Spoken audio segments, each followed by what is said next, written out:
What's going on, you bad Goodfellas Sports TV?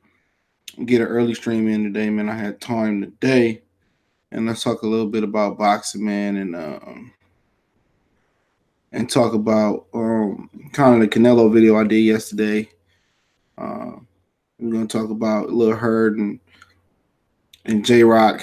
We also gonna talk about the new scale for boxing fights. I'm explain that. I kind of hinted at that in that Earl Spence video I did. So give me 1 minute, and we get up and kick it off. Um, All right, don't forget we on Facebook, Instagram, Twitter. Also, go look at the Facebook group we got.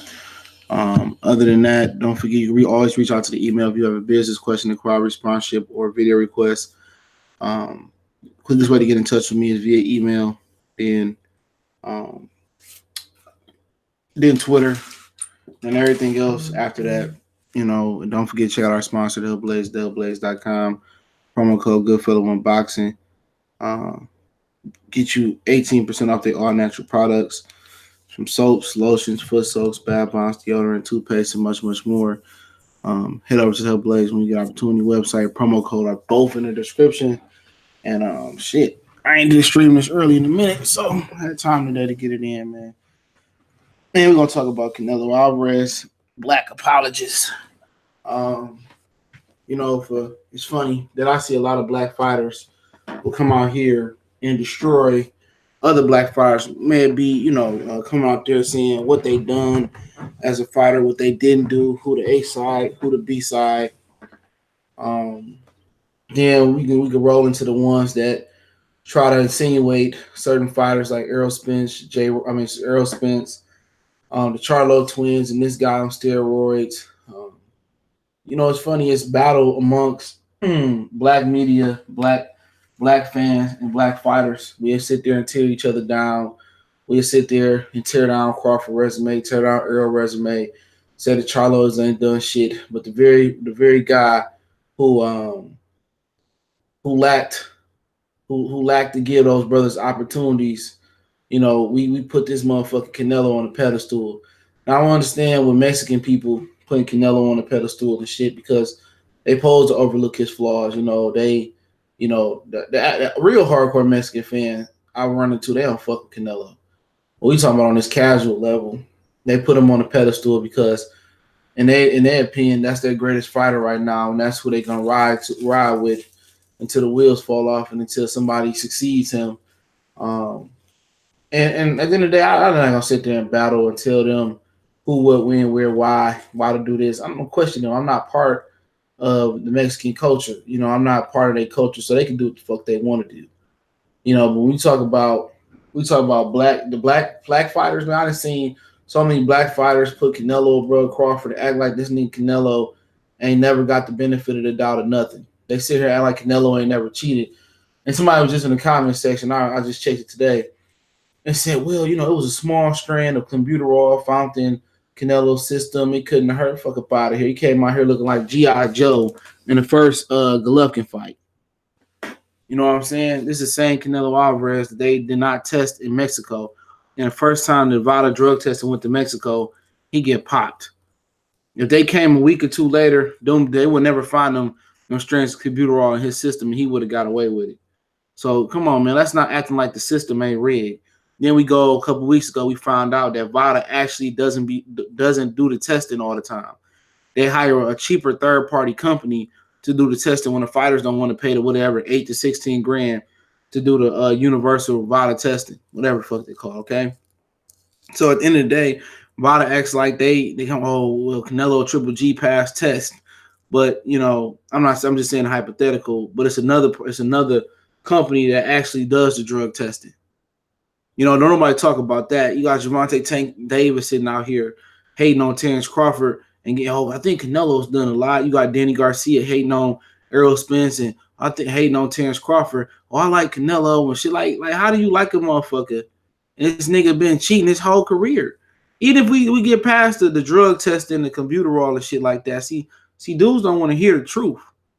You get past the clenbuterol test, right? You get way past that shit, right? And give me a second. Yeah, you get way past the clenbuterol test, and you get to looking at his fights. You know, going back to Miguel Vasquez, he got a gift.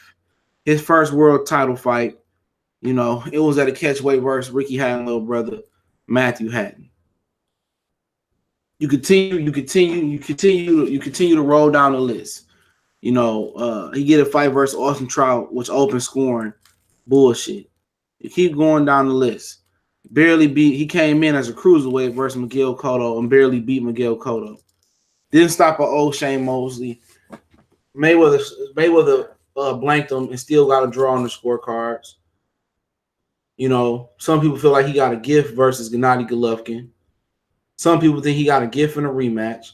But this is this so-called pound-for-pound fighter with every advantage in his corner.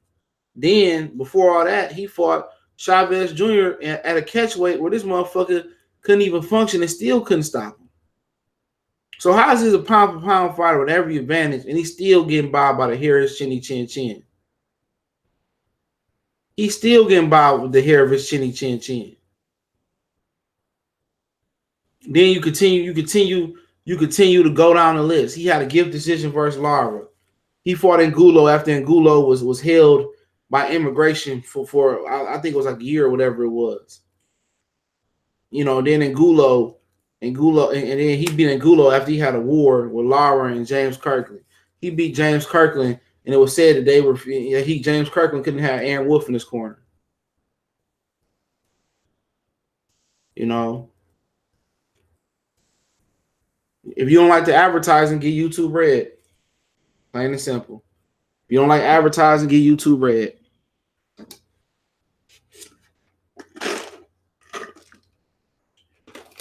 That's just exactly what it is. If you don't, like I said, YouTube Red costs what $10 a month. I don't even know what the fuck it costs. Let me see how much it costs. Because everybody always got a complaint. Like, get YouTube Red, it's a way around everything on the internet, bro. Let me see how much it costs. $10 a month. You don't have to see no ads with YouTube Red. It's $10 a month. He said James Kirkland was out 2 years before the Canelo fight. Salute. You know, so cool, man said, man. He said Canelo. How's Canelo number one cheating though, D Brown? Salute though. How's Canelo the number one fighter in the game and he cheated? He cheated. How do niggas like how do people put that shit? How do people rationalize that? How can it be the face of the sport as a guy that got every advantage, bro? Every advantage, bro. May it be open scoring. May it be catchweights. May it be making the IBF changes redrive hydration clause. This nigga ain't even never won a fight convincingly. Not a big fight. Every big fight he had is controversy behind it. It's controversy behind it. So they don't count for nothing. Had Terrence Crawford, you know, in neutral natural say Matthew Hatton lost to a dude with 96 losses. And that's who we fought. That's who we fought for his title. Had Terrence Crawford, bro, did this shit that Canelo was doing, y'all niggas would be ripping them apart. Real talk. Had Terrence Crawford had 17,000 close decisions. Had Terrence Crawford got caught with computerol in his ass. You know what I'm saying? Hey, look here, man. You don't have to wait for the white people to tear him down. You don't have to wait for the Mexicans, the UK, Eastern Europeans, Australians, Canadians, whatever y'all want to talk about. Niggas will do the groundwork on that shit. Niggas will do the groundwork on that shit. Niggas like D Brown will sit here and be shitting on Terrence Crawford, tearing his ass up. Niggas be, I told you Crawford was a fraud and he was cheating. Canelo do it. Niggas want to turn the bond on. That's that coon shit, bro. Real talk. That's that real coon ass shit. A lot of niggas, they misuse the word coon. They really do. But that's coon shit for real. That's coon shit. Where you'll sit here put a motherfucking Mexican or a white fighter or another motherfucker on the pedestal, right? But then if a brother do the same thing, you berate him. That's just what it is. That's real coon shit. Black people always giving other races a pass, though. I was talking about that shit on the phone with Tom. You know, black motherfuckers, man, go into a Mexican store, they'll buy it. Nigga, black person going to a black people store. Oh man, let me get this shirt for $8.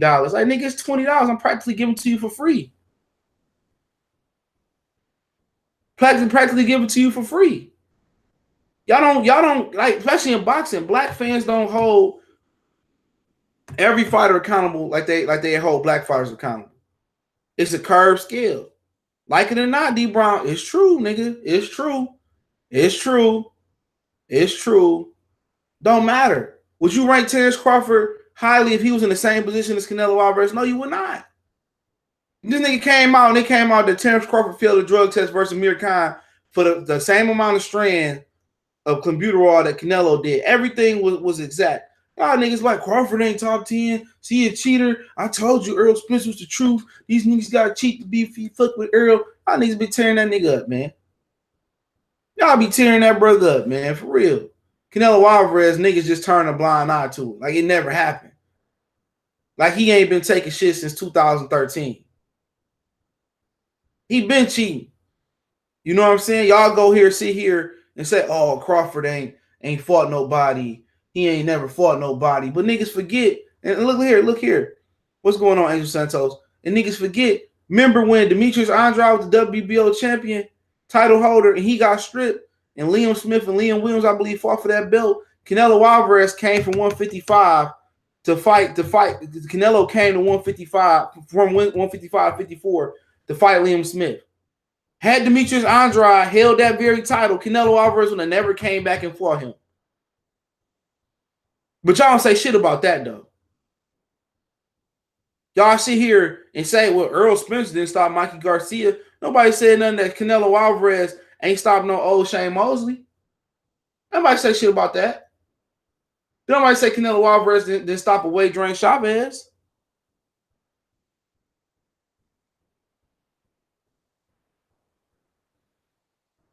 Ain't nobody never say that.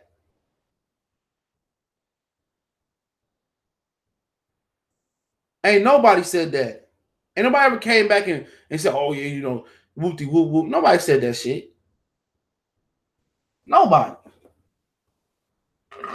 Nobody said when he was supposed to fight Jamel Charlo, and then they went out and got James Kirkland and ducked Jamel Charlo. Nobody say nothing about that shit. Nobody come out and call Canelo on this bullshit. But these so-called niggas that throw that coon word around a ton. These same niggas that throw that coon word around a ton. Them same niggas that y'all pay all that money to see in the morning. Y'all go to each of they fucking shit in the morning. Them niggas don't say call out Canelo. Nothing. They call out Anthony Joshua to the T. They call out Big Baby to the T. They call out all these other fighters to the T, right? Oh, I'm a huge Canelo Alvarez fan. These niggas get up here and say, oh, yeah, I like Canelo. You know what? Because niggas ain't real, though. You supposed to be pro-black, but you sitting out here capping for one of the most cheatingest motherfuckers in the sport. See, a lot of them motherfuckers don't know shit about boxing, though. You know what I'm saying? I said it again. Motherfucker, Oscar was doing that shit, too. Oscar was out here robbing motherfuckers blind and get the benefit of the doubt. They sit out here and kiss Canelo Alvarez ass on their channel. But how you a black channel, though? How you supposed to be something like a black apologist for the fighters, but you sit here, you would tear down Terrence. You would sit here, you would tear down Big Baby Miller. But when it get to the Mexican fighter and Canelo, you ain't got shit bad to say. You just sit there and skip over that shit. You sit over there and skip over that shit. And I understand where the white media, the Mexican fans, and I say Hispanic, Latino, they want to sit here and put this nigga on a pedestal, right? So it's like the Men in Black with the red light. The shit ain't never happened, though. The shit ain't never happened, though. And they got these niggas like Fred Jackson said right here in the chat. These black fighters sitting here, you know, coming out in Mexican costumes to get the Mexican fan base on their side. Everything is trying to play in the Mexican fans. You see Devontae Tank Davis, you know, sitting here saying putting Canelo over Crawford. Well, I think Canelo. Jarrett Hurd. I think Canelo. Danny Jacobs. I think Canelo. But Danny Jacobs is the same nigga that sit here and his coach sit here and they sit here and say the Charlos on steroids. The same East Coast nigga, Stephen Bredman, sit here and say the Charlos on steroids. Errol Spence on steroids. They sit here and they beat that shit to the ground. See, you niggas want to know that shit because you wouldn't follow the shit like that. They sit here hating on them niggas all the time. But them nigga Canelo Alvarez give them niggas a fight like Danny Jacobs, that nigga gonna shut the fuck up. He ain't gonna say shit. He ain't gonna say nothing. They gonna sit here and hold their opinion when it comes to a Mexican guy, but they quick to tear down. They quick to tear down a brother. All these niggas in it for the money. That's what it all boiled down to. Be respectful. They did Floyd the same way. Be respectful to Floyd, and hope we get a fight. And then when they know it's Floyd, they never fight no young black fighters. When they know this Floyd ain't fighting no young black fighters, then they want to say the Charlos want to come out here and say, yeah, Floyd ain't trying to fight no young fighters. You know, he don't need to be fighting Conor McGregor. If he gonna fight, he need to fight the real young lions and shit like that. And then you hear Kenny Porter get to talking his shit a couple years ago about this shit. You know what I'm saying? Now they know they ain't got no shot at the fight. They want to talk shit. After all that, they working out in Floyd gym, trying to kiss Floyd ass and shit. Then when they found out Floyd ain't gonna give him no passes, he ain't gonna give him no opportunity at fighting. Then Keith Thurman want to get disrespectful. Then when Pacquiao want a rematch, now he want to try to get disrespectful by coming out saying that Floyd took they agreed to take a painkiller and Floyd took one and he wasn't allowed to. Now dudes want to sit out here and tell the truth and really try to get at Floyd. Now that Floyd ain't getting niggas no opportunity. We been knew Floyd wasn't giving niggas an opportunity. This nigga wasn't fighting on in Black History Month. He wasn't trying to make no Black Christmas fight. He wasn't trying to do shit for the culture. Because it kind of remind me, and this is funny shit. This kind of remind me of Freezing in the sayings and shit. And a lot of that shit got parallels to actually what racially happening on this earth. You know, that he was so fearful of that the Saiyans will work together and bond together and get strong and they'll be able to whoop his ass that he destroyed their whole planet. You know what I'm saying? That's kind of what Floyd did. You know what I'm saying? Pay attention. You know, I ain't even trying to make it about Floyd, but pay attention. Q-tip salute. You know, Floyd Mayweather. Every time a black fighter about to rise up, Mayweather they're smacking their ass right back down. Whether it be Gervonta Tank Davis holding his career back, Deontay Wilder on the Fury pay-per-view. You know, Errol Spence, hey, you know, being mad and leaving the arena where Errol Spence beat Mikey. All that shit, trying to bump Deontay off a date. You know what I'm saying? Hating on Adrian Broner, getting mad at Berto because he piping it because he piped one of his women down. You got 20 women around you. You mad because one dude fucked one of your women. That's that bitch mindset, dog. That's that bitch mindset. Deion Johnson, salute. You know, and that's that coward mindset, bro. Exactly. Roger Mayweather started that damn blueprint neutral natural with the sombrero on. All Floyd did was put the shit on backwards, and then he played into it though. This shit terrible. And then, but yeah, back to Canelo. You niggas just sit here and y'all don't want to hear the truth though. Y'all want to sit here and listen to other niggas talk about the same shit every day. Call a spade a spade. Call a spade a spade. Oh yeah, Canelo. Yeah, Canelo's number one. Based on what? Based on what? When did Canelo sit there and dominate a big fight? When? Y'all niggas talk about Keith Thurman not getting a knockout. Y'all talk about Mikey not getting a knockout. I mean, Earl not getting a knockout over Nike. Y'all talking about Terrence not knocking Jose Benavidez out to the 12th round. Who the fuck is Canelo Alvarez knocked out? Canelo Alvarez supposed to have this reputation for this big punching ass Mexican red-headed machine. Who the fuck is he knocked out? Who Canelo knocked out? And Gulo and Kirkland been through the wars. They fought a war together, for those who don't know. That shit was down in Mexico. Then Lara put it on Angulo and gave him a hematoma on top of his eye. Then he went into immigration for a minute. I believe got locked up for whatever it was. Who the fuck Canelo knock out? Did he knock out Austin Trout? No. Did he knock out Shane Mosley? No. This motherfucker came in at 190 pounds versus Miguel Cotto, they said. Did he knock out Miguel Cotto? No. Oh, he knocked out Liam Smith, of course. A fucking bum. Euro bum. Didn't even knock out Chavez. This nigga Chavez was weighing 170 something pounds when he fought Fonfora. Fonfora stopped him. Fonfora stopped him. He couldn't even stop a punching bag. Canelo never had no power. For real. What you mean? He was at 54. When he fought Trout, did he stop him? 54 when he fought Canelo, did he stop him? I mean, he fought Cotto. At 100, he was a cruiserweight versus Cotto. Did he stop him? No. Did he knock old Shane Mosley out? No. 155 versus Cotto to be exact. That's when he moving up in weight, loss of power. You can't lose nothing you ain't never had. Can't lose shit you ain't never had.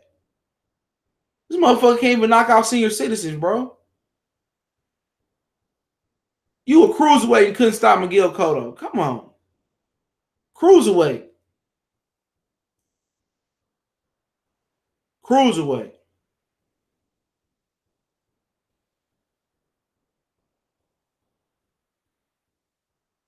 I ain't gonna get started on Triple G. That motherfucker, man. This nigga couldn't even knock out Mayweather. Couldn't even hurt Mayweather. Couldn't even put hands on Mayweather. Even if it was divine, even if it was the intervention. And they told these niggas to hold hands, he still couldn't touch Mayweather. Old ass Mayweather. Welterweight Mayweather. Couldn't even put a paw on him. You know, do I feel any sympathy for Jacobs? Hell no. Jacobs played into the same shit. Same coon shit, him in his corner. Same coon shit. These are the conversations that people don't want to have.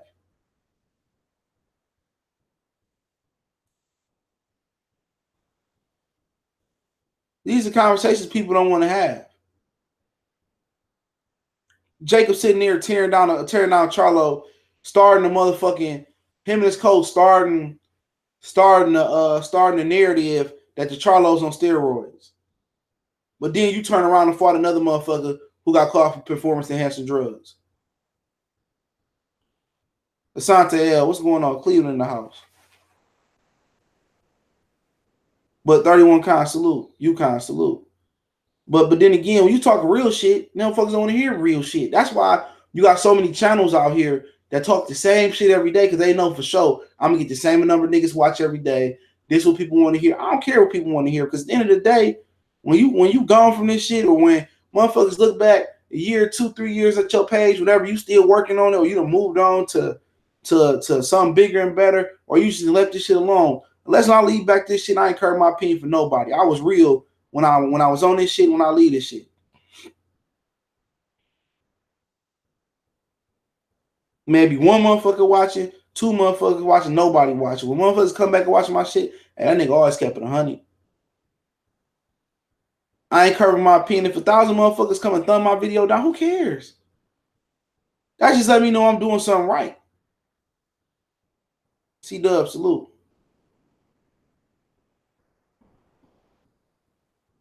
But my point ain't about Chavez. My point is Canelo did not stop him. Drained and everything. He did not stop him. He did not stop him. You know, for these people that act like Canelo, this great fighter, who the fuck has he stopped out of all his opponents? Every fight that big fight he had been debatable. Every fight, he got the benefit of the doubt versus Trout. Lara got the benefit of the doubt. Cotto got the benefit of the doubt. Came in a cruiserweight and couldn't stop Cotto or drop Cotto.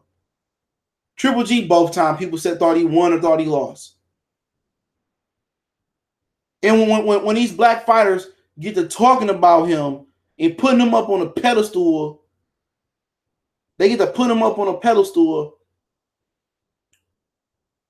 and then they turn around and they tear down other fighters and say, "Oh, this dude ain't did this ain't do that." So we just not gonna act like this dude ain't cut no corners.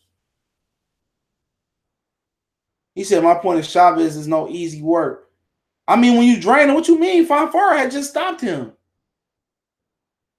Like a year or 2 before that. This nigga wasn't doing nothing.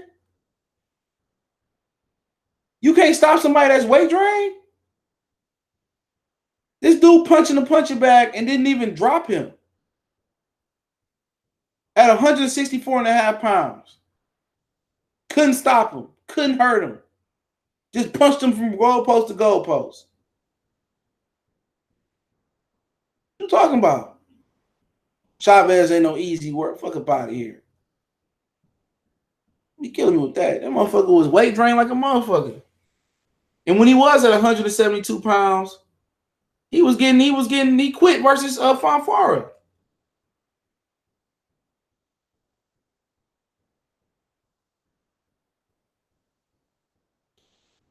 He said they just envy him because he's so-called a cash cow fighter. I'm talking about. I don't know what he said. What you saying?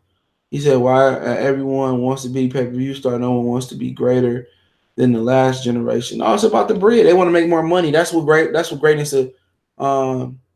That's what greatness is equated to. Me making more money. That's what Floyd say. I'm the greatest fighter of all time because I made more money than everybody else. Like that don't make you the greatest fighter of all time. Maybe the greatest business fighter. You make the best business decisions for you and your family. Make you the best fighter of all time. He said Canelo hurts people with his timing. Don't even bring Kirkland in his motherfucking man. Niggas bring up niggas that he posed to beat. You posed to knock out. Why didn't he knock out Lara?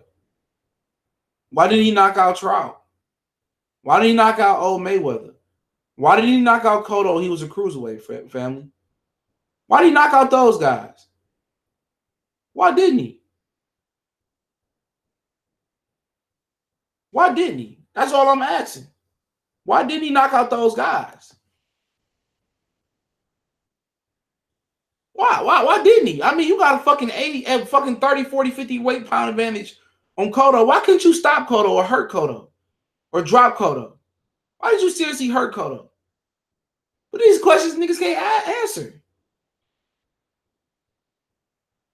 These questions why niggas can't answer. What's up, 503 line? They can't answer these questions. But then again, you interview these black fighters and they put this nigga on the pedestal. Oh yeah, Canelo. Yeah, I'll take Canelo's a better fighter than Terrence, and he's a better fighter than Earl, and yeah, like nigga, the nigga didn't cheat. This nigga ain't never cheated the game. He ain't never paid these reps off. Allegedly. Oscar De La Hoya's doing the same shit, bro. It's not easy to KO elite fighters. Motherfucker, at least Floyd KO Corrales. At least Floyd KO Ricky Hatton. What memorable knockout you can go to Canelo and say, okay, he KO'd a real tough undefeated fighter? Where? At least Errol can hang his hat on fucking Terrence. On Kell Brook. At least Terrence, you want to say what y'all want to say about Gamboa? He was undefeated gold medalist. At least he stopped Gamboa. He was the underdog. Nobody talk about Terrence was the underdog though. Nobody talk about that though. Shit, at least Danny Jacobs say I KO'd Peter Quillen. At least Stevenson say shit. I KO'd the lineal champ Chad Dawson, like it or not. At least Andre Ward say shit. I KO'd Kovalev, like it or not. Shit, at least Anthony Joshua say I KO'd Vladimir Klitschko.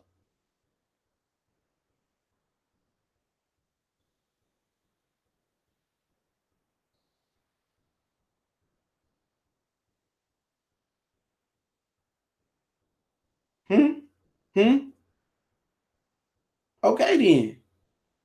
Oh, this motherfucker said Amir Khan. He said, but Khan got a soft chin. No, I don't know. Peterson was already halfway out. I'm gonna do a video on Peterson coming up. Peterson was 1 foot out the door. That motherfucker wasn't active at all no more. Peterson had got dropped 7 times by Ortiz. He got dropped by Timothy Bradley.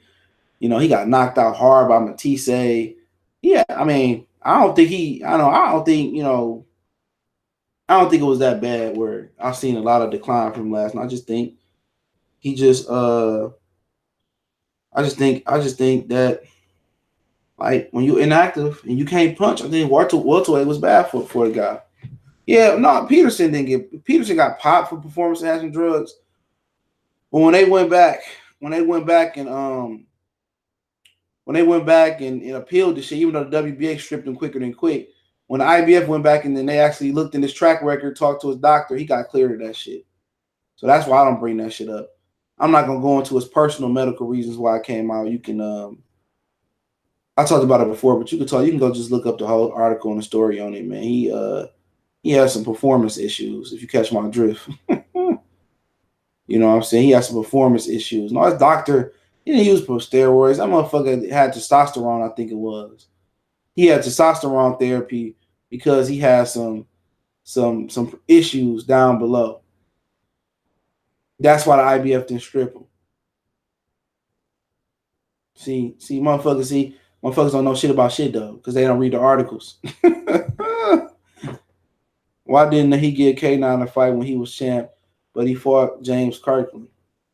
I don't know. I talked to K9 about that shit at Motor City Soul Food about Canelo. He said Canelo, he was trying to get a fight with Canelo, and Canelo just wouldn't fight him. He would have beat the shit out of K9 though. I fuck with K9, but at the time, yeah, but you know, maybe they didn't feel like it was worth it or they could sell it to the public. But I talked to him personally about that. I was getting my turkey wing from Motor City Soul Food. It was an IBF weight class. At the time, that was intact. You know, they could have waived it for Canelo. They could have waived it. But back on Canelo, bitch ass, man. My black people are the most apologetic motherfuckers on the planet, bro. For real, man. What's so funny about it is, you know, Timothy across the street or Mook across the street to say F you, you want to sit there and kill him. You know what I'm saying? Gucci come out here and say fuck your culture, fuck your history, and fuck what you stand for. Under Darty salute. You know, they say fuck what you stand for. I don't give a fuck. I'm still gonna run my Gucci. But Tyrone across the street say fuck you, nigga. You know, keep your dog in my grass, you bitch ass, and then you want to kill that nigga though, man.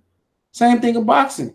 All them dudes, man. Breadman and Andre Rozier, they fighters, Julian and Demetrius and Danny Jacobs, they sit here, Curtis Stevens, they sit here and talk all that shit about the brothers. They talk all this good shit about the brothers. He juicing and he ain't fought nobody and he ain't this, and they sit here and they put Canelo on a pedestal. Gervonta Tank Davis sit here and put Canelo on a pedestal. And that's why this white media and shit that think they dictate what we do. You know, and these little supremacists on here and these other ethnic groups think they can, you know, trying to push what we talk about in the black channels. Like I said this morning, I did a video early this morning, but I posted this morning. But they don't have no precedence, no jurisdiction about what black channels talk about. And when you start curving your opinion for the other race, man, I won't curve my opinion for nobody. But if I had to curve my opinion, I'm gonna curve it towards my people though. Because you got people sitting here, well, I like Canelo, he's my favorite fighter, and fuck up out of here, man.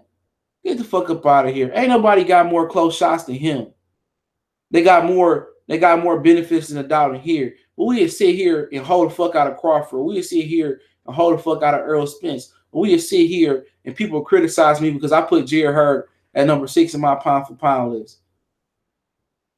You just sit here and criticize each other about brothers, but right then and there, you got Canelo who getting the biggest pass in history. Triple G who got the biggest pass in history.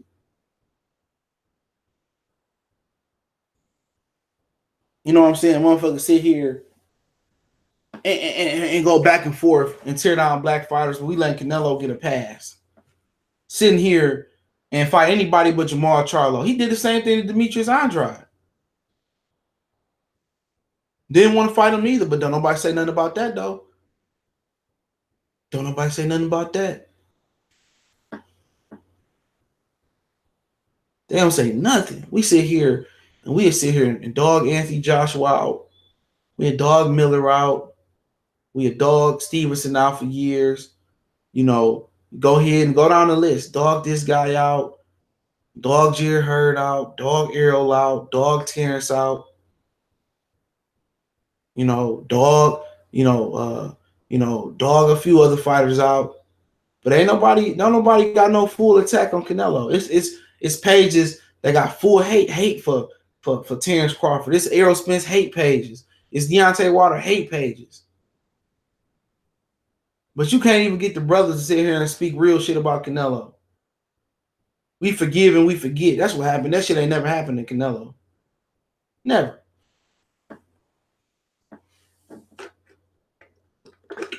He got a good jaw because he juicing that jaw up, in my opinion. That's why. But you know what? It's about the reason people don't, the reason these dudes don't go at these fighters for real though, because these niggas want to always have that media access door open. That's another thing I want to talk about. They want to have that media access door open. You know, they always want to be able to get the press passes, get the media credentials, and it's a big ass blackball shit going on right now. You know what I'm saying? You know, and that's another thing. They want to blackball you for having your opinion. You know what I'm saying? Whereas the bigger dudes, the bigger companies, the Dan Rayfield, that, and in my opinion, I'm gonna squeeze this topic in, and Dan Rayfield, you know, and Kevin Iole and Keith Ike, them dudes who write for magazines and some of the YouTube channels who paid for their subscriptions to get up there at 300,000-400,000, you know, them dudes like that, they take precedence over the Freds and the Blue Bloods and the Towns and a lot of other dudes like that. Even Dante don't get the merit that some of them other guys get, but they can go over the top rank and badmouth and writing their articles and badmouth Al Heyman and say F Al Heyman, call him Black Hitler, write their articles about Al, talk shit about PBC fighters, and then they get comped with a front row seat with all media access, media credentials, go anywhere they want to go to.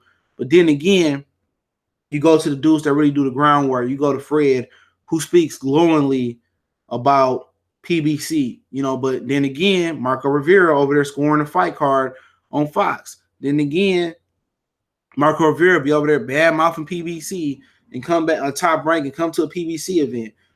Let Cali Enigma, let Town Business, let Fred, let Blue, let some of these other dudes get here and say something about Al or say something about PBC or say something about one of their fighters like Kenny Porter. I'm about to go in on his ass too, so y'all better hold on. This is about to be a hell of a ride. Sit here and you go in, you say something, one bad thing about them, and they blackball your ass, okay? Real talk. Oh no, we don't want you at your events and this and that. And then you see a motherfucker with 100 subscribers and nothing like that. And I don't say about the media dudes like Dan Rayfield. Look here, man, don't nobody read them fucking articles no more, bro. Like I do. You know what I'm saying? I will read their articles and I like to read. I read a ton of shit. And they don't just limit me to boxing.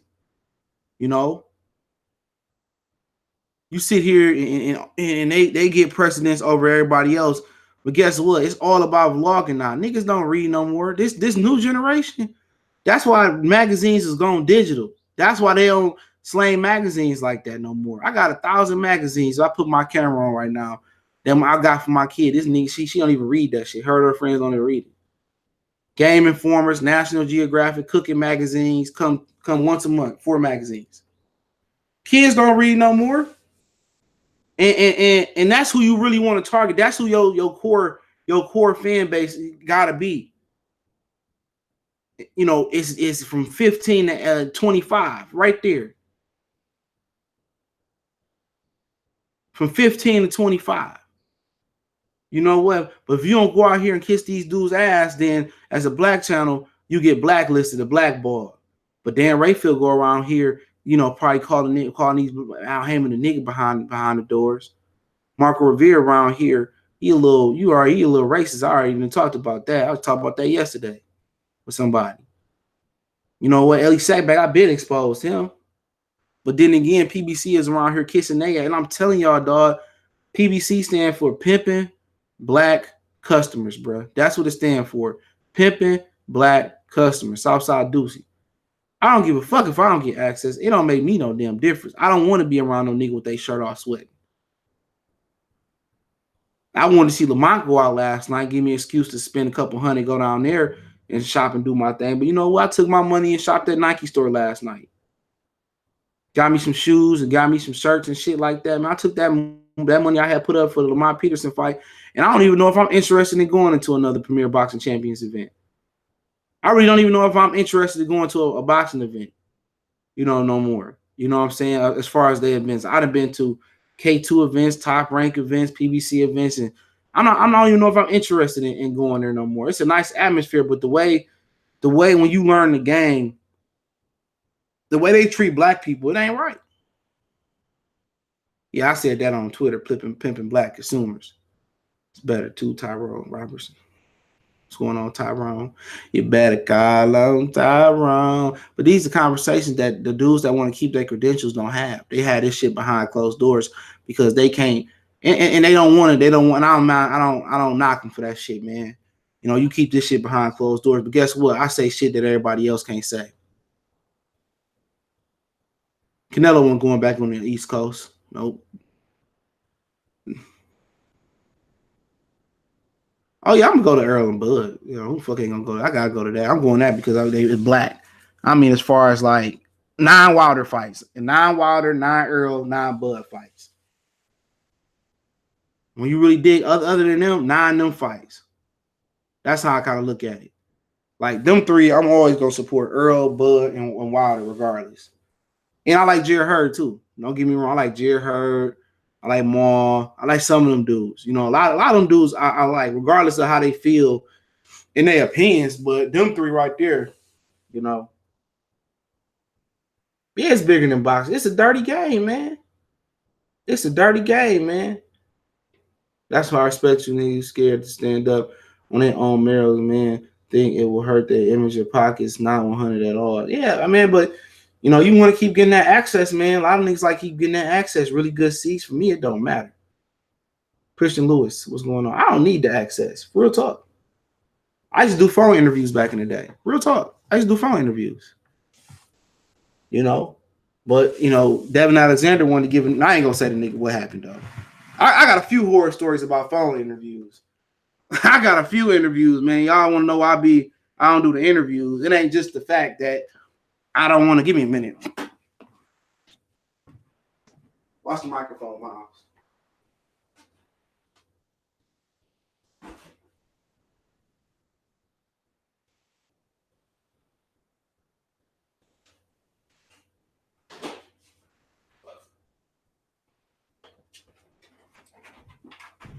Yeah, had to run to the kitchen. It ain't the fact that I don't want to do interviews no more, no shit like that. I just had hard experiences doing interviews. Real talk.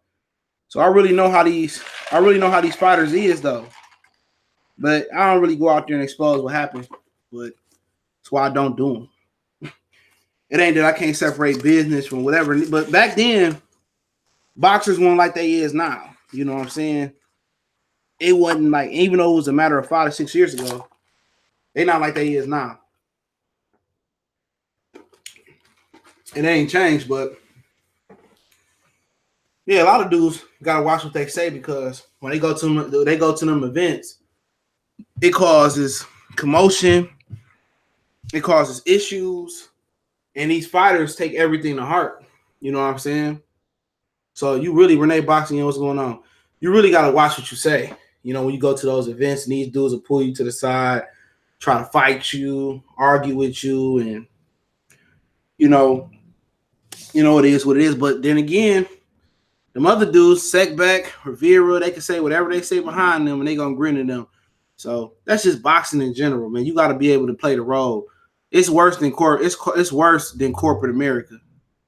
Real talk. That shit worse than just going out to work every day and you work with a interracial job, and you got to put a face on for Susie, then you got to put a face on for Mike at the end of your line, or you kind of got to be flexible in the personalities that you work with. There is that it's kind of like some slave shit. It's like some when everything was divided up in the South, going to school and shit.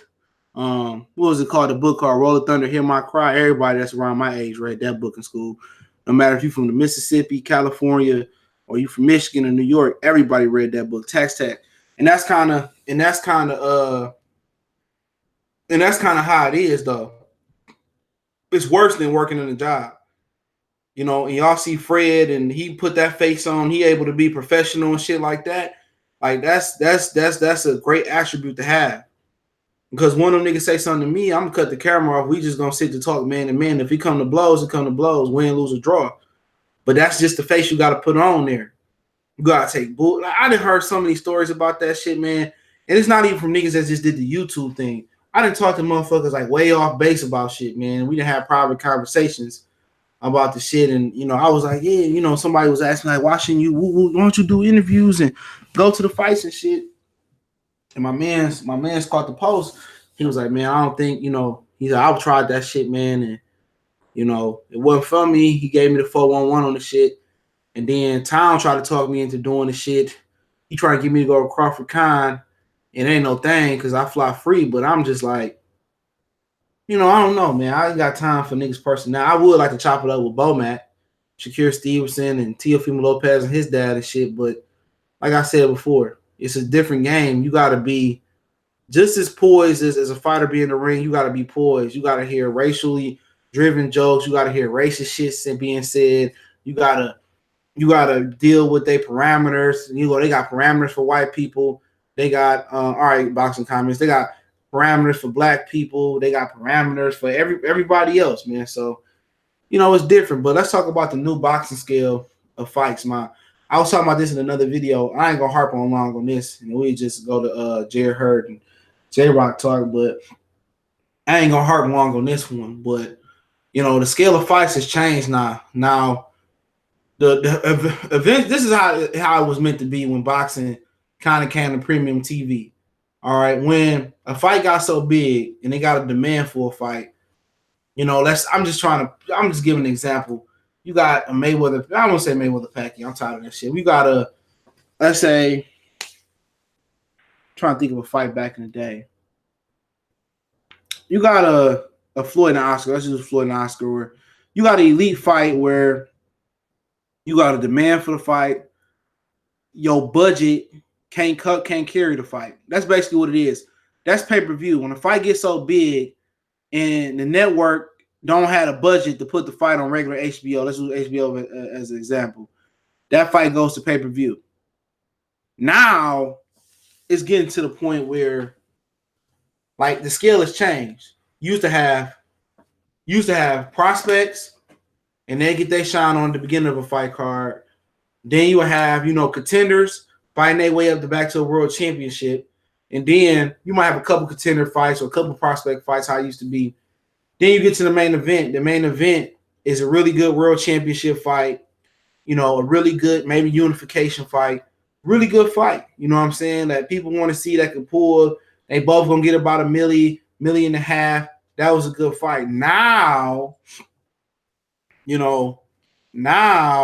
what's up, Double Action Stallion? Now, it's different now. The scale is moved different. You still got your prospects that's fighting, right? They never gonna sit there and move their pay up like that. Some prospects get money. Oscar De La Hoya got like 50 G's for his professional debut because he was a gold medalist. Floyd got like 1,000 or something like that, or 10 G's, something. You gonna have those. You back in the day, you had those exceptions because medals matter. You know what I'm saying? The amateur system, it was more respected. But basically, you had your prospects. They get on there, or you would have, a crossroad fight between two contenders. One might be a journeyman, or whoever lose might be an ultimate journeyman. And now you still have those. Those are always going to be the basis of fight cards. You know what I'm saying?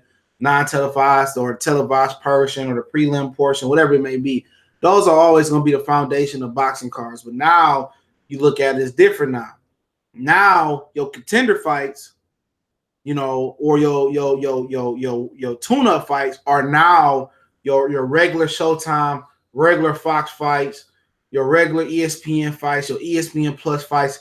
So your championship mismatches or your contender fights are now your regular main events now. Now they getting main event money. You know what I'm saying? In a 50-50 contender fight. Now they getting $1.5 million, $2 million, or $1 million a piece, $1.5 million a piece. Now that's what they getting now. Plus they getting money on the back end. It used to be a flat rate for HBO fights. It used to be a flat rate for Showtime fights. Y'all feel what I'm saying? It used to be like, okay, it's $1 million, you get $1 million, you get $1 million for this fight. And then you have Khans and Lamont Peterson. That was really good money back then. That was excellent money for fighters. And then now those are your main events now, but they getting way more money than that now.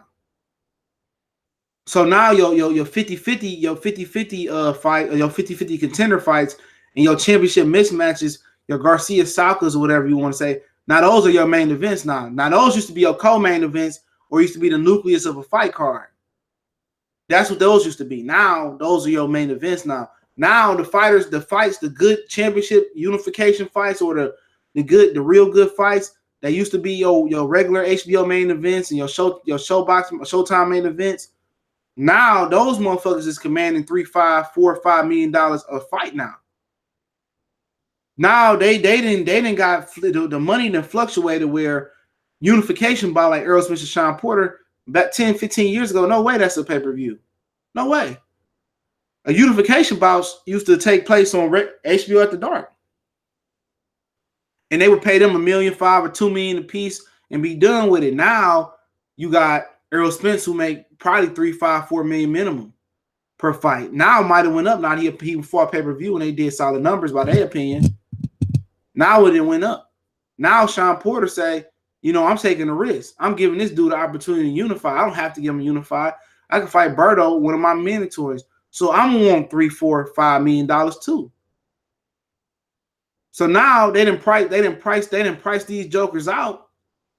Now your budget then went from for this fight back in the day. This budget's been $3 million for this fight per fighter. They probably gave $5 million for the fight, and how it goes is they get the money to the promoter. The promoter take his shit off top. He get paid before anybody get paid, and then he distribute the purses to the commission. So Sean and Earl back in the day would have got 1.5 about 10 years ago for this fight, 1.5 apiece. And it would have been an HBO After Dark or HBO Championship boxing fight. So they got 1.5 and they would have been happy with that. Now they getting 5 apiece. At the end of the day, they overpaid, and how I'm explaining it, you will get it.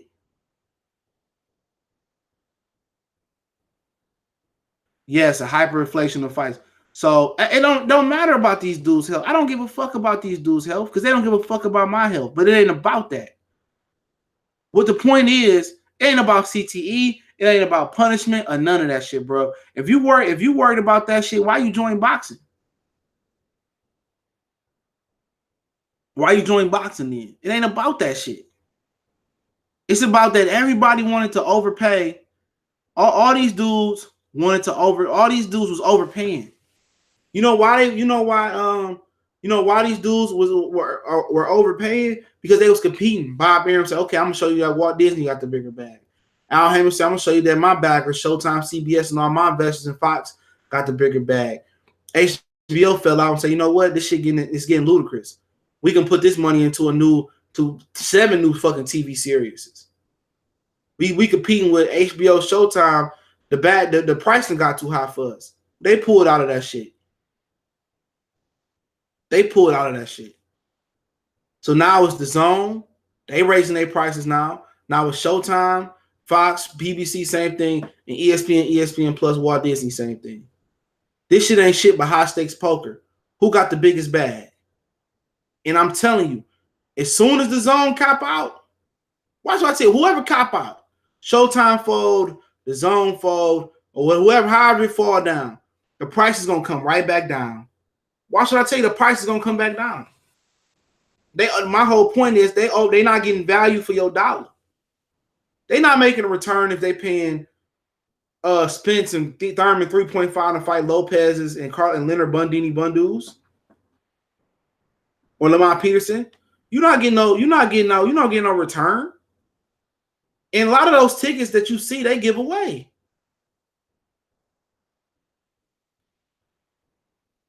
A lot of those tickets they give away. They give away those tickets. They not getting a return. I'm telling you, they not turning a profit over. They not turning a hard profit over. And y'all worried about the fighter health. They need to worry about their money and woo. Boxing has never been a rich man sport. Boxing ain't never been golf. Boxing ain't never been tennis. Boxing ain't never been basketball. It's never been a plentiful sport. Boxing was not made for a billionaire for a person to gross $1 billion off of boxing. That fucked the game up. No, it's not. It's not. No, it's not now. That's why the quality of fighting is shitty now. You done turned a poor man's sport into a rich man's sport. No, it's not. This is not boxing no more. Niggas is getting handed paydays because other motherfuckers scared to fight them. Because they saying, I deserve $3 million. If I got $1.5 million or $2 million to fight, Paulo Malignaggi, I'm at least need $10 million to fight Earl Spence. I'm at least need $5 million to fight Earl Spence. What does it matter how much a boxer bringing home to you, Fred Jackson? At the end of the day, it's plenty of motherfuckers that made more money than them and still broke with brain damage. Mike Tyson grossed over $500 million. He still broke. Holyfield had a couple $100 million. Riddick Bowe was around that neighborhood. They still was broke. Floyd Mayweather, when he fought Oscar De La Hoya, after he fought Oscar, he thought he had got up to whatever $100 million. He thought life was good. Taxes came for him. The IRS came for him. He had to borrow money from Al and 50 Cent.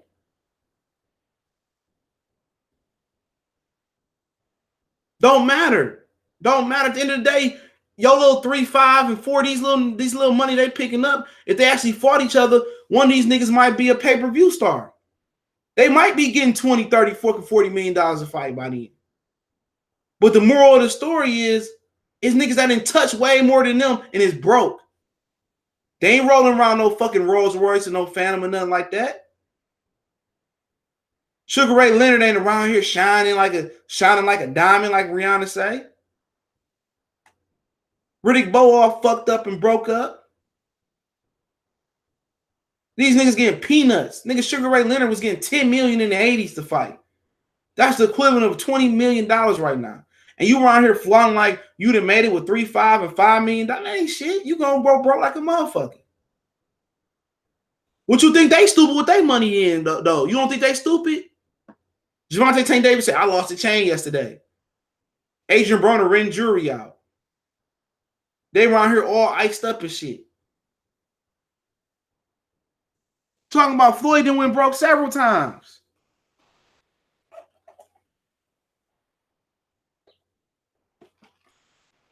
They get in trouble. They calling Al to pay their legal. I'm talking too much. Miles, we talking too much, bro.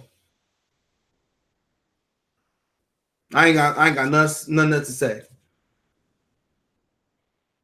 And y'all trying to turn boxing into a rich man sport. Can't be done. That's why the quality of boxing sucks. And you sitting here telling me that Sean Porter and Errol Spence a pay-per-view fight. Fuck up out of here. 10, 15 years ago, for sure, that shit was no pay-per-view fight. That ain't no pay-per-view fight. Sean Porter, they just gave away 1 billion tickets, 1,000 tickets, and people still didn't show up to the Sean Porter fight.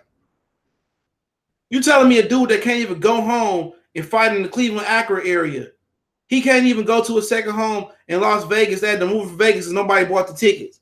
He couldn't even fill out the Hard Rock, bro.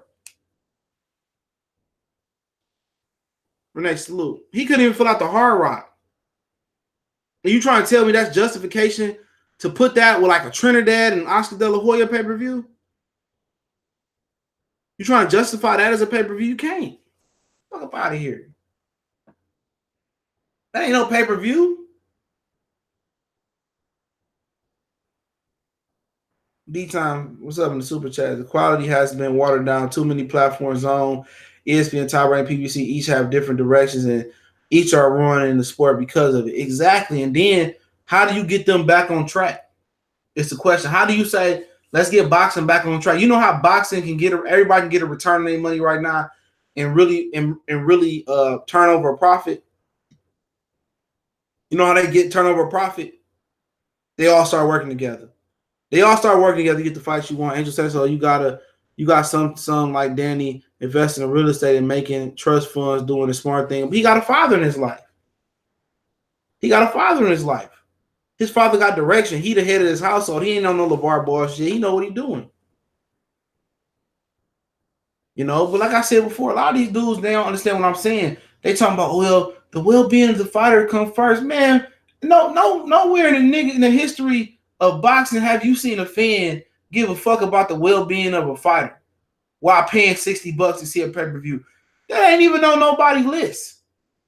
I wish my grandmother was still alive. She was a huge boxing fan in the 80s. I'll bring her ass on. Nobody was like, oh, I'm gonna pay this $75 for Errol Spence and Sean Porter to put this in their trust fund or put this in their for retirement fund. Nobody said that shit. Your company that you work for don't even think like that. The world ain't changing. The world ain't changing. Don't nobody give a fuck about LeBron. When they go see a ticket to see LeBron James and say, I'm putting this towards LeBron retirement fund. Don't nobody say that shit. They go to the basketball game to enjoy the atmosphere and watch the game. People go to watch boxing. People watch boxing for a good fight. They $60, $70 or $15 they pay for their subscription to Showtime, or the $20 they pay to the Zone. They don't give a fuck about where that money go. If it goes to because they got mental health issues down the line, you buying them, you paying for entertainment. Your job don't give you the benefit of the doubt because you tearing up shit in the company and say, well, we don't want to fire Fred because Fred got a family to feed. They don't give a shit about that. You come to do your job. If your job is to drive a high-low, if your job is to stack boxes, if your job is to flip burgers, you pay to do that job. That job does not pay you based on your well-being and health and based on your family's well-being and health. Don't work like that. Boxing the same way. Nobody, if you out here paying for fights so a fighter can get rich or a fighter can be well-being, you was a dumb nigga. You a dumb nigga. You a dumb nigga. You probably one of them same sip niggas that your wife draining your bank account and she taking your money and taking it to the next to her side nigga. That's simpleton shit. That's simpleton shit. Niggas ain't doing that shit. You ain't never bought a fight just to be like, oh yeah, I want Earl to be a billionaire. Man, fuck up out of there. Yeah, I read the article too because I did video on it, my last video on it. Nobody doing that. Nobody doing that, bro. Y'all, you could talk to me till you blue in your face. You smoking moon rocks and some fake Gucci flip flops.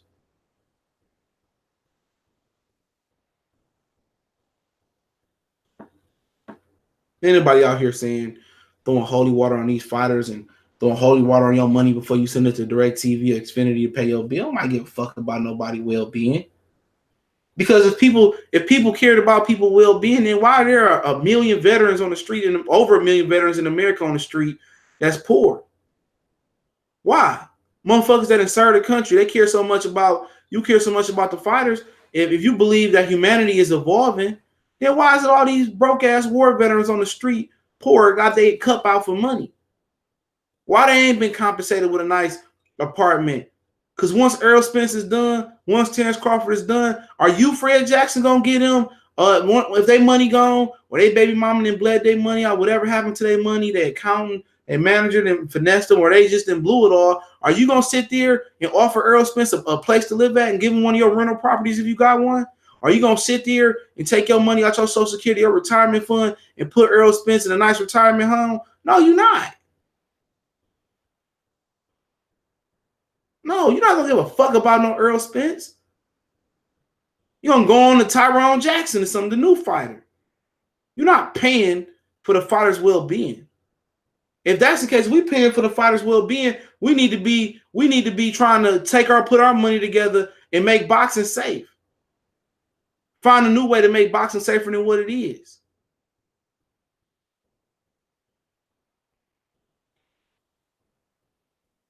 If you get CTE, you know the risk. You know the risk. Period. We know the risk. For those who play football, real football, we strap up our helmets. We strapped up our shoulder pads. We spat it up. We knew the risk we went out there. Just like if you go out there, you chop some bricks down, you know the risk when you go out there selling dope on the corner. You know the risk. So every man before he step into the square circle, every man before he step on that turf, every man before he get into combat sport, hit that ice.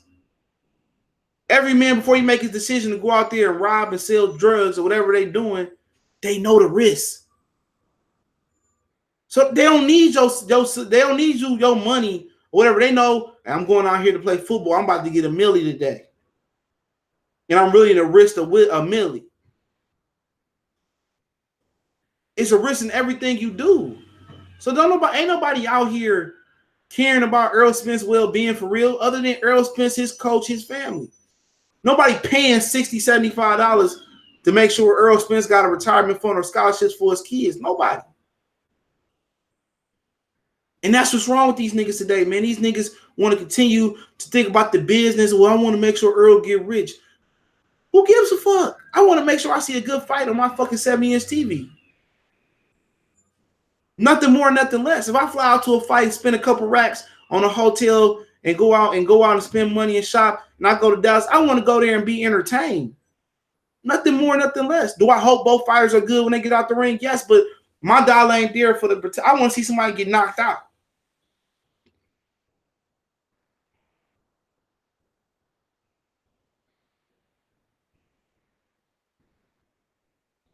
It's not, you don't know. At the end of the day, it's not both sides.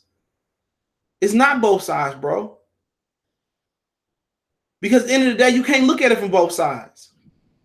Or you can look at it as the consumer. You look at it as the consumer. Like you buying. When a nigga come put some tile on, put some shit on my roof. You know what I'm saying? When somebody come fix my roof.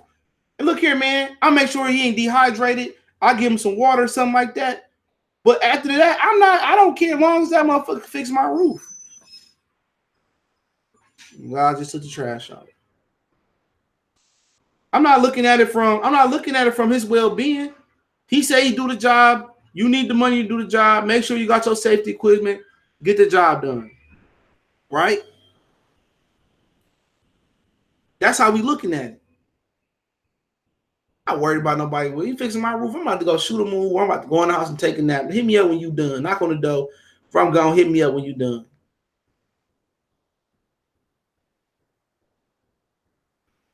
That's just what it is, man.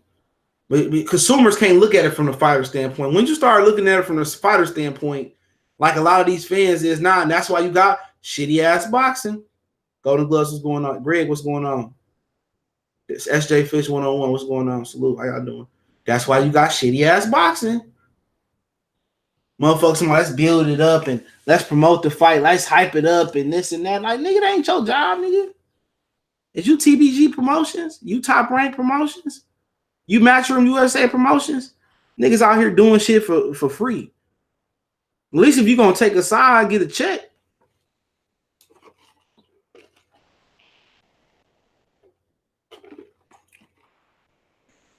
Give a shit about this. I don't give a shit about these fighters. Don't give a shit about me. They don't. A hard report was going on, my brother. He said the fighters need to take care of their business. Ain't my job to pocket watch. Exactly, bro. The real goal say fighters promoters ain't looking at it from our side at all. Exactly. So why are we looking at it from their side? Why am I looking at it from, oh, he get $5 million, he do this and that. Nigga, fuck around, take your money and turn your money into, 10 million, 5 million, whatever it may be. They turn our TV money, they turn your TV money, they turn your pay-per-view money, or they turn your ticket money. You fuck around, you talking about, securing your retirement. Them motherfucker come around here with a brand new $50,000 chain, $100,000 chain, $1 million Ferrari. They took their money and tricked that motherfucker off. And then again, they go, bro, we supposed to feel sorry for their ass. Think it go that way, bro. Because you get to the fight, or you book a fight and the fight don't happen, or the main event fall out, they don't have no sorrow for you. They're not going to give you no refund. Delta not going to give you no refund unless you a platinum member, whatever they call that shit. The hotel, 9 times out of 10, they ain't going to give you no refund. The Barclays not gonna give you no refund. He said, so if you can get $10 million a fight or take less fight at the age what the fuck is that? Agat? You mean I don't know what you mean. 2 million, I guarantee you going to take $10 million if you say not, then you just lying. I don't know what the fuck you just said, bro. I don't know what the fuck you just said. You trying to type too fast on that cheap ass iPhone. Get your Android, nigga. He said, I ain't paying for no filler fights. These dudes gonna be rich regardless if I watch boxing or not. Fight who I want to see you fight and I'll pay. I ain't they promoter, just a fan. That's it. Salute. Southside Boxing 601 in the fucking house, nigga. Couldn't have said it better myself. And these niggas act like, and I'm just using this nigga's excuse because he everybody's favorite fighter. Errol Spence. This nigga has only got 3 fucking title defenses, bro. Since he beat Kell Brook in 2017, he got 3 motherfucking title defenses. 3. He got 3 title defenses. 3. That's it. So you telling me you gonna sit around and take $1 million or $2 million, and you gonna sit around and wait 3-4 fucking years to build a fight to you to get $10 million? Real talk. You gonna sit around 3 or 4 years to get $10 million, Fred Jackson. That ain't no hustler mindset. That's how I know a lot of these niggas don't come from the street. Ain't no hustler gonna sit on the bag or sit there and take it easy and stretch that shit out 3 or 4 years just to get $10 million, nigga. No, nigga gonna hustle and get what he can get right now. Ain't nobody gonna sit there and just go out there every time and beat up fucking bums and keep whooping on bums' ass and sit there for 3 or 4 years and let a fight build up and say, okay. Fuck up, ain't no real nigga gonna do that shit. Manny Pacquiao and Mayweather can do that shit because them motherfuckers getting 20, 30, 40, 50, 100 million anyway in fights. So when you 20, 30, 40, 50, 50, 60 million every fight in, that shit don't matter to you. That don't matter. We talking about $3, $4, $5 million when Errol Spence, you know, if he really was a book, if he really was a body, he would do what Paul Williams did. I have a video coming on about that shit. 501 Sam Shy Boy, what's going on? If you really body, nigga was feared was Paul Williams. You know, a dude that was feared was Paul Williams. He had to move up. That's how I knew Errol Spence wasn't no bookie man, because if you really ain't getting the fights, you really trying to tear some shit up and clap some shit, you moving up. If Earl made $20 million, that's cool for him. That's cool for him, but on average, 20 million. On average, nigga. Like every time Manny Pacquiao go out, he made 20 to 30. On average, when Floyd went out, it was 50 and up. On average, that ain't his average though right now. Because you got to equate in the $3 million paydays, the last few fights, whatever he been getting, cool.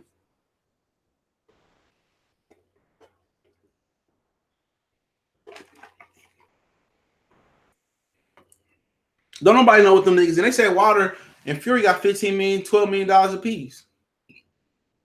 Don't nobody know what these niggas getting. They getting. I'm happy for them.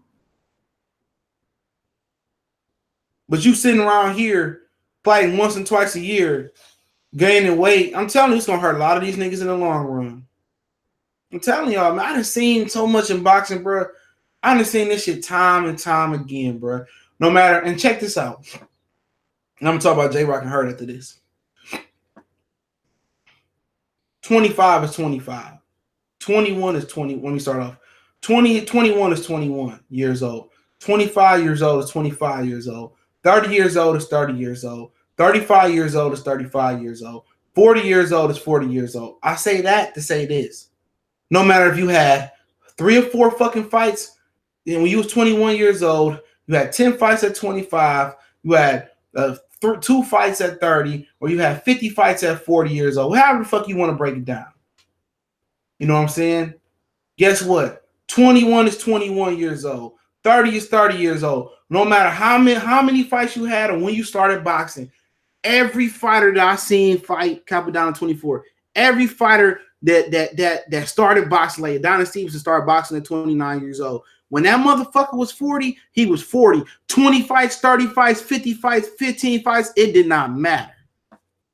Prince King, what's going on? He was old than the motherfucker at 40.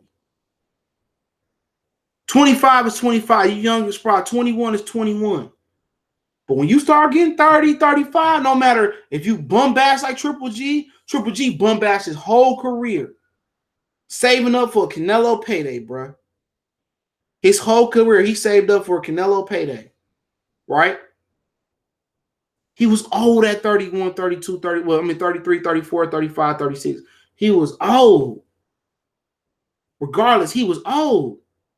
So it don't matter about how you stretch the fights out. It don't matter if you want to sit there and fight once or twice a year, because when you 30, you 30. When you 35, you 35. When you 40, you 40 years old. It don't matter about the number of fights, really. Taking abuse can speed it up. But guess what? Regardless, the Reaper coming regardless. Father Time coming regardless. Especially when you, man, it's no different. It's no different. If you're going out there fighting 3 times a year, 5 times a year, 6, 7 times a year, however you want to do it, and you fighting 1 or 2 times a year. Because you know why it ain't no different? Because the same abuse you putting on your body by taking on them many fights in a year, the same abuse you putting on your body not even fighting. And only niggas that know boxing know that. Because you fight once a year and you fight in February, don't come back to next February. Nigga, you ain't worried about keeping your weight on point. You going to Five Guys and fries. You eat steak, lobster, and shrimp with Kenny Porter, Sean and Kenny. You getting out of shape. All you want to, you can simulate a fight in the gym. All you want to, but you ain't got to be on weight. So you really telling me that fighters in between fights breaking down to 147 to simulate fights in the gym? No. So when people use the argument and say, oh, this is smart boxing where you only fight once or twice a year to preserve your health, nigga, that's even worse because you fluctuating in weight. You not staying in shape. By the time you got to fight again, you fight in January. By the time you come back in November, now you got to shed 30, 40, 50 pounds to come back down in weight. The real fighters, the ones that stay active, nigga, that stay active and they stay in shape year round. Even if they fighting 4 or 5 times a year, they legitimately taking in less damage. They taking less damage, really, because guess what? At least they in shape. You around here shedding 30, 40, 50 pounds in weight. 30, 40, 50 pounds of weight just to get ready for a fight. You constantly tuning up. You're not even in no high-intensity fight. So let's keep it 100. Let's keep it 100. I'm going to gang y'all niggas up. When people come with that argument, use that argument. You know how hard it is to shed weight when your body you've been traveling to the Bahamas and Jamaica. You've been hitting the tour like Adrian Broner. Yeah, Adrian Broner shed the weight off. But come fight night, where the fast twitch muscles at? Fast twitch muscles go like that. If you don't use it, you lose it. So it's no different. Because when you get to 30, 35, regardless if you had 20 fights or 30 fights, guess what? You still old as hell in boxing. You still didn't put the mileage running on that concrete on your legs and ankles. Or you done abused your body, ballooning up in weight. So it don't matter. It's no different. It's no different. And a lot of fighters going to find that out. That activity, staying active, fighting 3, 4, 5 times a year is more healthy than fighting once and twice a year. Yeah, it's called being professional. And these niggas ain't professional. And we around here talking about they health and their well-being and they only need to fight once or twice a year. No, it's worse. It's worse for your health. Now, if you Floyd and you hanging around 141, you hanging around 147, you walk around at 155, 160, that ain't no thing. That's your natural weight. You fighting at your natural weight. It ain't no thing. You can get away with it. But let's end up talking about J.Rock and shit, man. J.Rock and Hurd. I watched a little bit of the interview of Fred from Barbershop Conversation with Stephen Breadman. And I didn't get to the end part. I guess that's when he went hard in on Fred. But they said he got a game plan. And like I said about J.Rock, I don't think J.Rock is chinny, man. This nigga taking a nap, burping and shit. He got a shot today. I don't think J.Rock is chinny though. I don't. That shot that Charlo hit him with at 154 pounds was a shot that he wasn't bracing for. He got caught off guard with, and it happens. He said, if I was spending $75 and getting $7,500 back, I'll buy every fight. Exactly. Nigga trying to go to the casino, bro. You trying to go to the sports book. But like I said before, you know, I don't think J.Rock is chinny, bro. I just think he got caught with a good shot, and it happened. That was an amazing punch. That's a punch that I'm going to say 98% of boxers can't throw like that. That was a catch and shoot, pull a roll, catch and shoot, counter, uppercut. That was a beautiful shot, you know. And that was one of those shots that's a Marquez shot. A shot that Marquez hit Pacquiao with. It was just a perfect shot. And sometimes when you practice in the gym, sometimes the scenario play out in a fight like that. And it played out for J.Rock. I mean, unfortunately for J.Rock, he played out that for Charlo, Jamal. He hit that nigga with a perfect shot. Perfect counter, roll counter shot. Bam. And it was a wrap. Can Jarrett Hurd hit J.Rock with that punch? Jarrett Hurd ain't got that punch in his fucking arsenal. He can practice that bitch to the cows come home in December. He ain't got that punch in his arsenal. And I can tell you how J.Rock can beat Jarrett Hurd. But what it's going to start off for J.Rock, it's going to start off in the gym. You know, it's going to start off in the gym. How you beat Jarrett Hurd for J.Rock is everything is done in the gym. Southside J.Rock going to look good for 6 rounds, and then the pain going to start kicking in, and Hurd going to overrail Lil Rock. Drop that jab. All he really got to do is really focus on. He got what Tony Harrison need to do is get his stamina up. But what J-Rock gonna have to do is really focus on a ton of high intensity training in the gym. You know what I'm saying? A lot of swimming. You know, a lot of shit that's gonna challenge him. They shouldn't even turn on the air conditioning in his gym. He need to train somewhere like Florida, high humidity, Houston, high humidity. He need to be training for hell and get that stamina up right. He need to be training for hell to start off with. But dropping that jab to the stomach gonna be key for him. And that jab, he should throw about a couple 300, 200, 300 jabs. Jab to the stomach, you know, and not too much movement though. He need to hold his positioning. Jab to the head, jab to the stomach. And when you keep the jab and get the rhythm of the jab to the stomach going in the head, and then you just start putting that right hand behind that motherfucker, man. He ain't gonna need a hook in this fight early on. Jab to the stomach, jab to the solar plex, jab to his face. And just put rounds in the bank. Shoe shine at the end of the rounds to the body. A lot of body work. Double into the jab. He keep him off distance. He can beat J-Rock in the jab and sweep him J-Rock can sweep him 6-0 with the jab in the first 6 rounds. If he don't move too much. He's slick enough fighter to make Jarrett Hurd miss down the stretch. A lot of body work. Take the fucking energy out of his core. That's what I would do. I would take a ton of energy out of his core. Everything will be a jab, like I said, from the face to the solar plex to the stomach, doubling up to the head, and all my power shots will be going to the basement. And I uppercut when I get on the inside. I uppercut to the head, hold, and then spin out. But if J-Rock coming out here just constantly moving and boxing and moving off the jab, and he expending energy that he don't need to expend, he gonna gas out and get knocked out, like Angel Santos said. But he needs to sit there and hold his positioning, jab, and move a little bit. You know what I'm saying? And really throw hard to the body, get on the inside, uppercut, hold, turn out. Body work. Even he need to watch some of them old Chavez senior fights, and where he was trying to hit them black opponents on the hip. You know, he hit them on the hip to stop the movement. And that's what J-Rock and Bradman need to be working on. Those punches to the hip. They kind of like, you know, where, you know, fat nigga fat roll right there in the hip joint. You see it right on the cusp of the thing. You know, Salido do it too. They hit you on the hip to stop the movement in the later round. And they keep hitting that hit. Especially they hit the hip and then they'll smother and the referee will break them. Whatever side the referee ain't on, they hit that hip. That's what he need to do. You know what I'm saying? And his game plan simple, be Jarrett Hurd, man. Jab to jab, body work, uppercut, turn on the inside uppercut, just uppercut him a little bit, hold him, roll out, a little bit of movement, don't move excessively.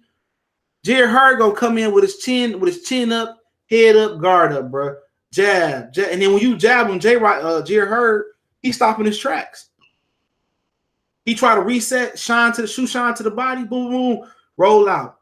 I wouldn't tell him to throw shit but a jab to the head and an uppercut on the inside and tie up and roll out. That's what I would do. And then we get to the 7th, 8th round when Jarrett Hurd like to turn it on, and I tell my fighter, okay, just be prepared for him turning it on. When he get in the smother, hold that motherfucker. And then we think we holding, I'm coming in like the Hopkins, throwing the lead right hand. Coming in with a lead right hand. That's what I tell my fighter. When he want to come on the 7th round, he want to come in throwing, come up under that motherfucker, hold him, roll out, and then next time throw him off rhythm. He come in throwing a bunch of punches, slip, just throw the right hand. Bernard Hopkins right in Philly, he told him just how to throw the right hand without thinking about it. That's how him and Floyd do it. They just throw it. Now lead off a right hand toward the end of the fight. And I throw some body shots in there as well. But I be countering that motherfucker with lead right hand right down the gut. Then I throw him off with the hold and the 1-2 right down that motherfucker. That's how we gonna win the fight. That's how we gonna win the fight. Down the stretch, I just want this nigga to throw 2s and 1-2s and a few body shots down the stretch and hold that big motherfucker. You know what I'm saying? Some body shots, no matter how big or small a puncher he is, them body shots should take a lot out of him. Straight 2 down the middle. Bam. And I mix in the hook now we get to the 8th, 9th, 10th round, and we kind of whatever is tight, then I have him mixing in hooks to the head. Left hook, right hand down the middle. But a lot of J.Rock too slick for Jarrett Hurd too. He didn't use that to his ability, but the problem is he gonna be able to hold his positioning without excessive movement? Because he get the movement excessive, he gonna gas himself out. And that's a lot to ask though for him to do.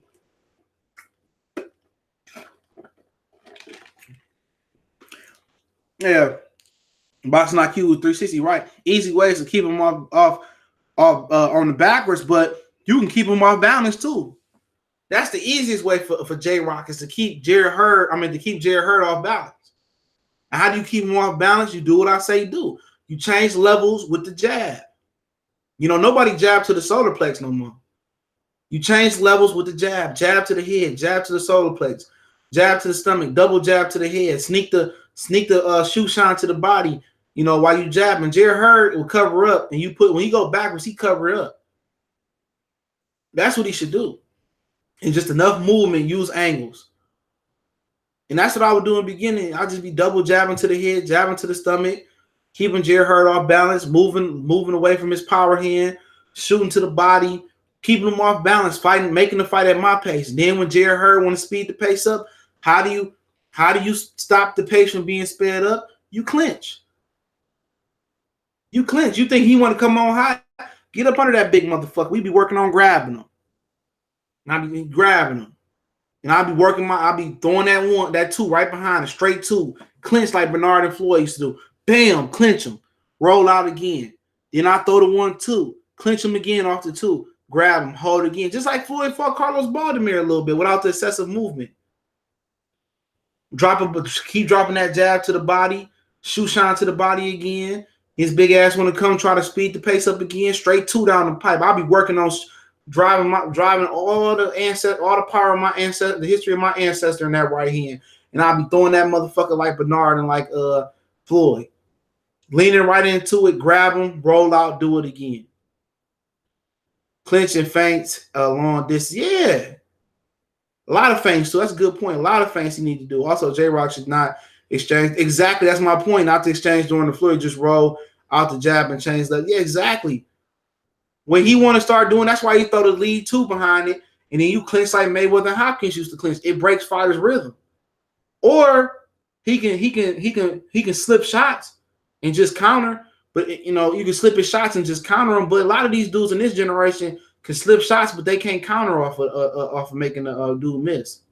Yup, like Floyd did what had in the first few rounds. Yeah, just without the movement, he don't need the movement versus Jarrett Hurd in the first round because Jarrett Hurd ain't gonna just Jarrett Hurd will play around with you in the first round. But you know, we'll see what their game plan is, man. But other than that, man, I gotta get up out of here. I'm about to go see Us. This nigga sleep. Y'all should see how this nigga sleep. This shit funny. My dog sleep like a human. Bro, what if he pulls the upset? Like I said, man, I like Jarrett Hurd, but I'll be happy. Anybody get upset in boxing this year, I'll be happy. All these ducking ass niggas, man. If J.Rock pull out the upset, dog, it'll be funny. But I expect Jarrett Hurd to come correct though. Yeah, I expect him to come correct. But yeah, I'll take some questions at the end. Y'all got some questions, and then I roll off. I've been on for a minute. Let me see how long the nigga been on. Let me see how long the nigga been on. Let me see. I've been on for a minute. Yeah, go ahead. I'll take some questions. I got P2 shit.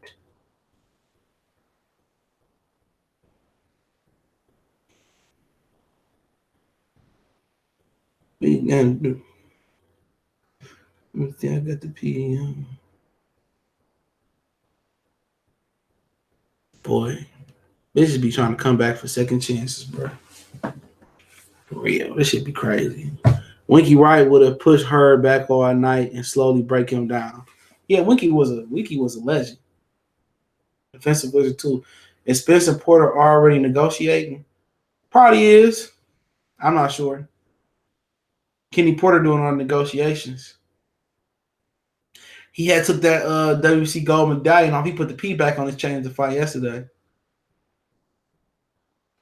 Yeah, I got a call today. I'm about to hop off. I'll probably come back on later and talk some more shit. We gonna